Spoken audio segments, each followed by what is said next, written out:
Alhasil, dalam waktu 8 jam saja, si Wu ini sudah membunuh 56 orang.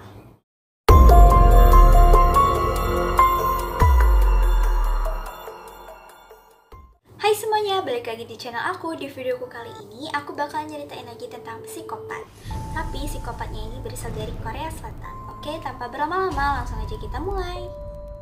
Sebelumnya, aku minta maaf dulu ya kalau misalnya aku salah menyebutkan nama ataupun nama tempatnya. Oke?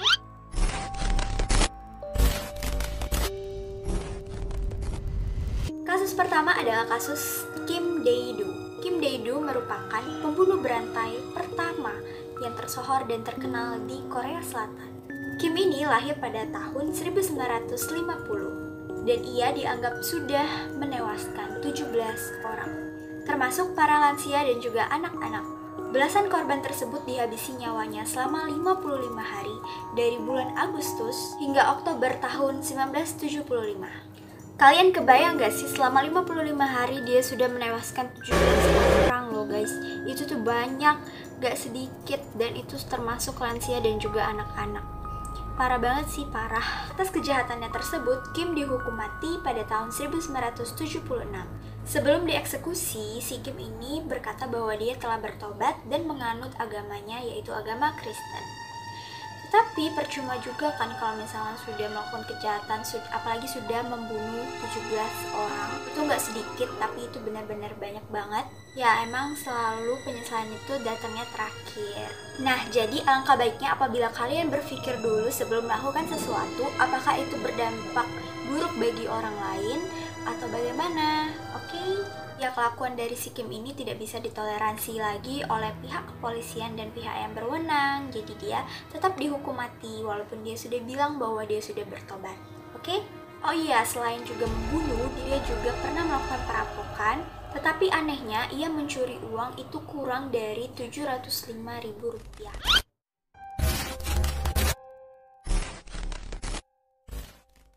Kasus yang kedua adalah kasus Woo Bum-kon. Salah satu kasus pembunuhan yang mengejutkan lainnya itu terjadi pada tanggal 26 malam sampai 27 April, tepatnya pada tahun 1982. Tanggal itu merupakan tanggal di mana polisi Korea Selatan pada saat itu sedang mabuk yang bernama Woo Bum-kon ini. Parah banget gak sih, dia padahal polisi, tapi karena mabuk dia sampai menewaskan banyak orang. Dan kalian tahu gimana cara membunuhnya? Ia kayak berkeliling di suatu desa, dia jalan-jalan sambil menghabisi orang-orang yang ditemuinya di jalan. Gak kebayang banget kan, pada misalnya nih kalian berpapasan dengan polisi, terus pasti kaliannya mikirnya itu positif kan guys, karena itu polisi pasti gak akan macem-macem, gak akan melakukan pembunuhan, apalagi sampai pembunuhan itu pasti gak mungkin banget. Tetapi di sini polisinya itu lagi mabuk dan kita nggak tahu dia lagi mabuk dan langsung membunuh kalian menggunakan peluru misalnya, atau dia menjatuhkan bom granat di situ, di tempat kalian situ, dan pasti kalian nggak bisa kemana-mana dan ya pasti kalian menjadi korban dari pembunuhan polisi tersebut. Ya sama nih dengan masyarakat di desa situ, jadi dia pastinya mikirnya juga positif dan gak mungkin polisi melakukan yang macam-macam terhadap mereka di sana. Jadi kalian harus tetap hati-hati, walaupun itu polisi atau apapun, kalian juga harus tetap hati-hati, oke?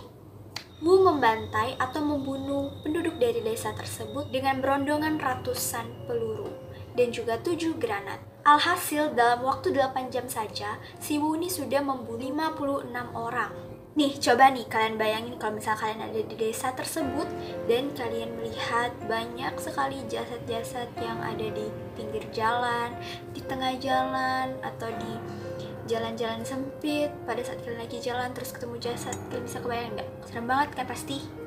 Dan 56 orang itu termasuk dirinya. Jadi setelah dia membunuh 55 orang, terakhir kali yang dia bunuh adalah dirinya sendiri dengan menggunakan granat. Oh ya guys, 35 warga lainnya dinyatakan hanya luka-luka saja. Ternyata aksi dari Wu ini, dia melakukan pembunuhan ini karena dia sempat punya masalah dengan kekasihnya yang bernama Chun Mal-sun. Nah guys, satu lagi ya guys, kalau misalnya kalian punya masalah pribadi, alangkah baiknya apabila kalian menyelesaikannya itu dengan bijaksana dan jangan sampai melampiaskan kepada orang lain, apalagi sampai menghilangkan nyawa orang lain. Jadi si Wu ini tidak sempat dihakimi karena tewas bersama keluarga yang terakhir ia bunuh.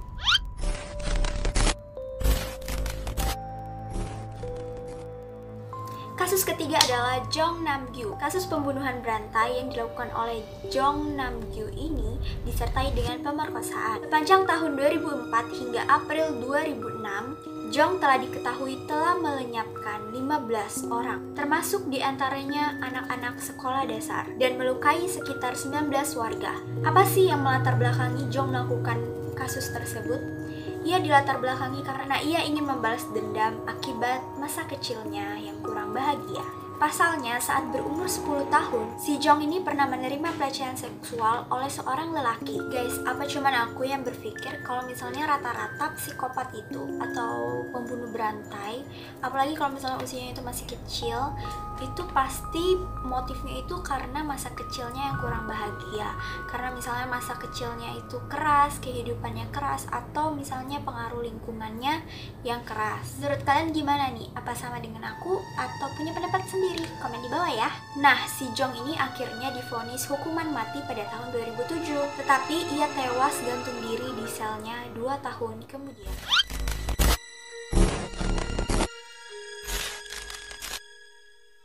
Kasus keempat adalah kasus Yoo Yong-chul. Yoo Yong-chul ini merupakan salah satu orang pembunuh berantai paling sadis di Korea Selatan.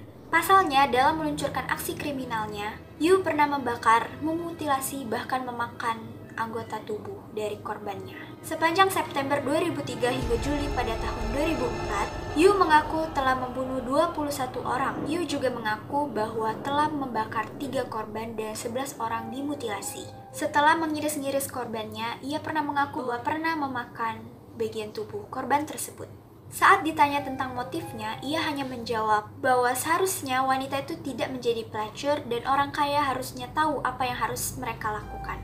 Tapi sih ya guys, menurut aku kalau misalnya kecewa, itu ya kecewa aja, jangan sampai membunuh. Dan ini mungkin menurutku udah gangguan psikologis atau memang terlahir psikopat. Oh ya guys, tadi kan aku juga bilang bahwa ia membunuh sekitar 21 orang. Dan sebagian besar itu adalah laki tua yang kaya raya dan juga pekerja seks komersial. Dalam pengadilan, Yoo pernah berkata bahwa ia akan membunuh lagi jika ia bebas dari penjara.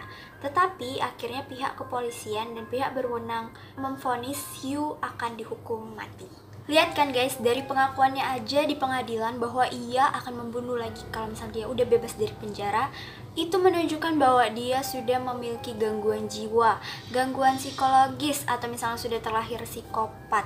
Karena kalau misalnya tingkat kebencian itu kan nggak sampai membunuh ya, tapi ya bisa juga sih, tapi kan nggak sampai kayak membunuh itu bisa jadi kebiasaannya dia kayak gitu. Jadi dia tetap melanjutkan walaupun dia sudah tertangkap polisi. Kalau misalnya dia bebas, dia tetap melanjutkan aksinya lagi.